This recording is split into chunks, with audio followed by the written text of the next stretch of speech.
আমার কাছে প্রচুর ফোন এসেছে যারা তৃণমূলের হেভিওয়েট নেতা, ইভেন এমএলএ পর্যন্ত। কালকে ফোন এসেছে আমার কাছে, কালকে ফোন এসেছে, বিশ্বাস করে নামগুলো বলতে পারবো না, কারণ বিশ্বাস আমি নষ্ট করতে পারবো না।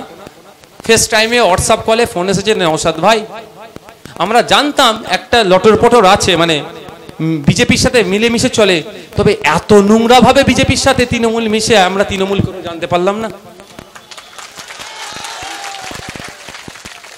বুঝতে পারছেন? ঘুম ফিরছে, ঘুম ভাঙছে, তৃণমূলের নেতা তারা ঘুম ভাঙছে। তো কালকে যে কথা বলেছে সত্যি আমি ব্যথিত।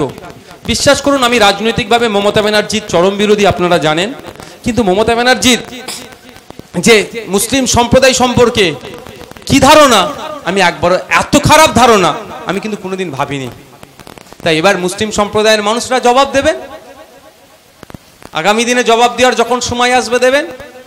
আপনি যাকে ভিভিআইপি বানিয়েছেন, যার মুখের দিকে তাকিয়ে আছেন উনি আমার জন্য কিছু করবে, সেই আপনাকে ডুবাচ্ছে, তাহলে ওর পরিবর্তে রিপ্লেস করতে হবে, অন্য কাউকে বসান, সে কি করে দেখেন, নাহলে আবার পাঠিয়ে দেবেন। 34 বছর বসিয়ে রেখেছিলেন, তার আগে 25 বছর রেখেছিলেন, এবার অন্য কাউকে একজনকে সুযোগ দেন, সে আপনার কি করছে দেখুন, তে করে দেবেন।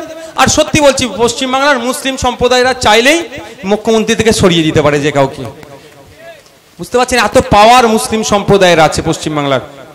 পশ্চিমবাংলার মুসলিম সম্প্রদায়ের এত পাওয়ার আছে, তারা চাইলেই মুখ্যমন্ত্রীর গদি থেকে যে কাউকে সরিয়ে দিতে পারে। এবার একবার চেষ্টা করে দেখুন।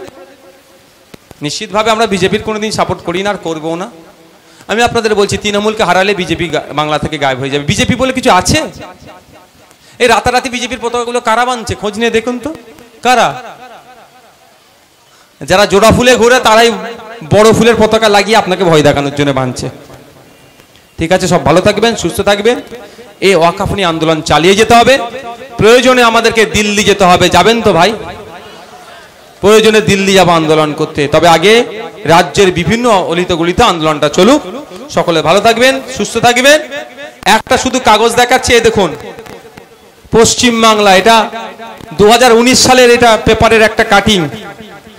ওয়াকফ সম্পত্তির উপরে মদের ফ্যাক্টরি, মদের দোকান, বুঝতে পারছেন? কলকাতার মতো জায়গাতে।